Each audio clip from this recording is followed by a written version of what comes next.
Good morning, students. Today we will learn about congenital heart diseases.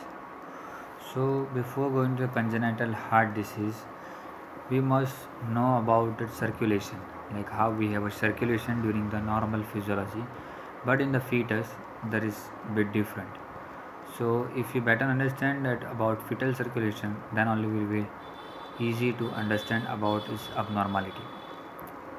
So, that is a fresh quote is given by nature is neither lazy nor devoid of foresight. Having given the matter thought, she knows in the advance that the lung of the fetus does not require the same arrangement of the perfect adult lung.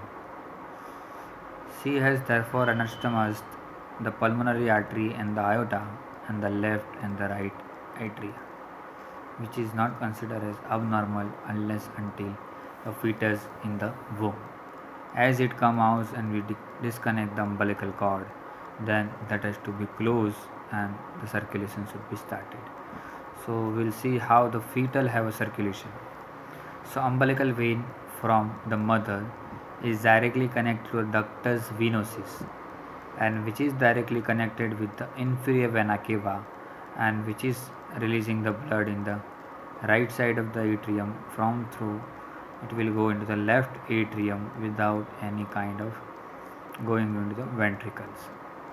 Same way the other end of the umbilical vein is going in the hepatic circulation through the portal vein, and from there it will go into the right side of the lung, and umbilical vein is directly giving anastomosis branch to the left lobe of the lung, and this is how the circulation is maintained and make sure that whatever the blood is coming from the mother which is already oxygenated. The term usually encompasses that entire fetoplacental circulation, which includes the umbilical cord and the blood vessels within the placenta that carry the fetal blood. So just brief out, just we will see about the bit of embryology of the heart. So on the 18th day of development of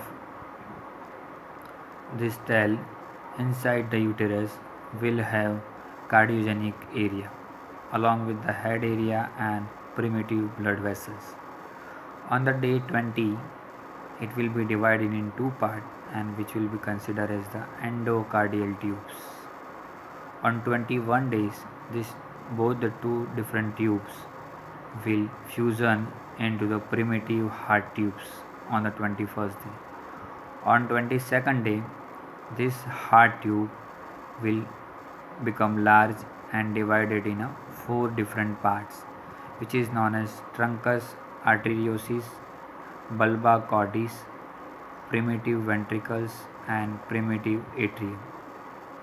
On the 23rd day, truncus arteriosus and bulbus cordis will enlarge and changing the shape from the tube to the near normal of heart shape.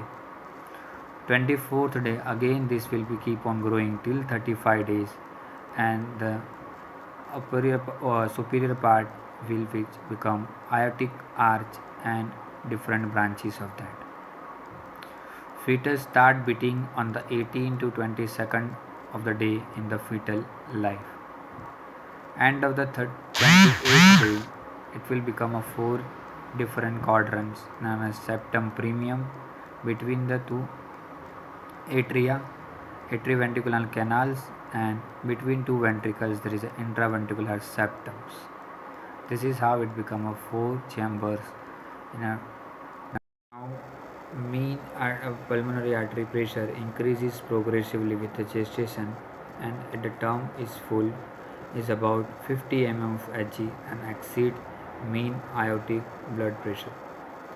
Now if you see the superior vena cava receive the blood from the right side of the atrium, delivering the blood in the right side of the atrium from through foramen ovale, it goes into the left atrium through where it is going in the left ventricle and going in the aorta, and from the aorta it is going in systemic circulation, and from systemic circulation reaching to the umbilical arteries. From there it will be in phase to the different kind of viscerals and again going back to the placenta, and from their placenta through the umbilical vein, through the liver and venous ductus. Again, it comes back to the inferior vena cava.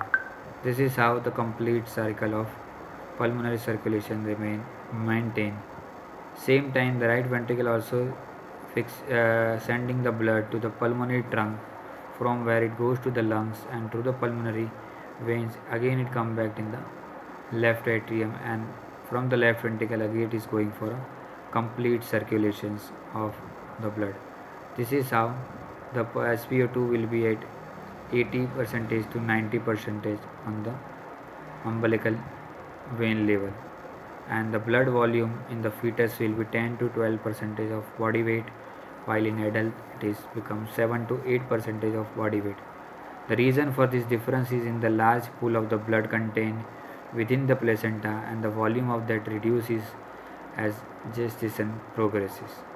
This is how the normal complete blood circulation and pulmonary circulation remain maintained in fetus, and any of this abnormality leads to development of congenital heart disease. End of the 8 weeks of intrauterine life, it will become right atrium, left atrium. In between there is a communication in the valve shape which is known as foramen oval, and there will be a formation of tricuspid and mitral valve and right and left ventricles. Now if you see the foramen oval, so it is formed by overlapping the edges of septum secundum against the ruptured upper portion of septum primum. Act like a flap valve or preferential blood flow from the right atrium to the left atrium. Now foramen oval, blood column in the inferior vena cava and directly connected to the right atrium, and hits the interatrial ridges and the crista divide in the right and the left atrium. Left atrium fills the windsock and foramen oval and going to the left arm, while on the right side it will go through the tricuspid valve and the right ventricles. The next part is known as ductus arteriosus.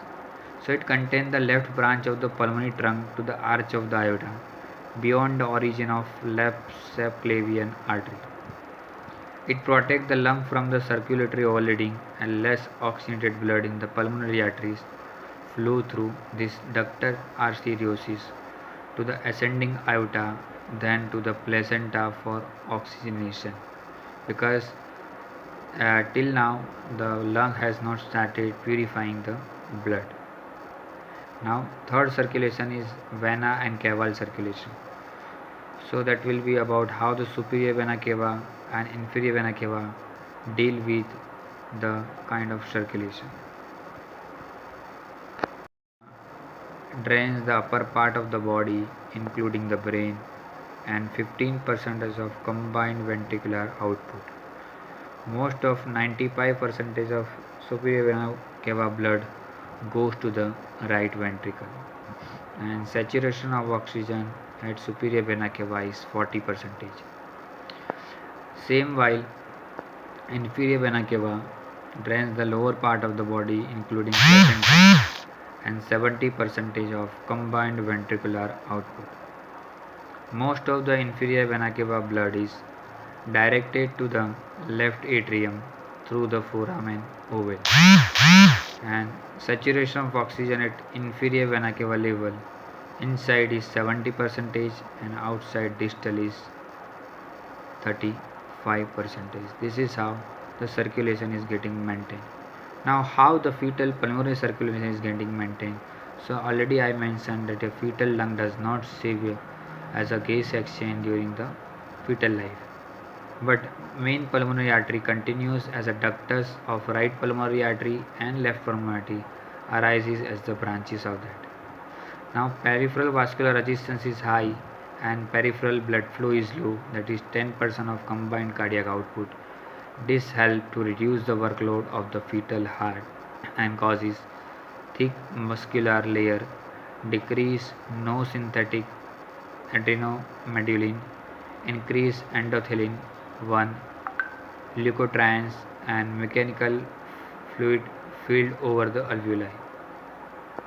Now, peripheral vascular resistance in early gestation extremely high, small number of uh, small arteries in the last half of the gestation decreases leads to uh, growth of the new arteries and overall increase in the cross section.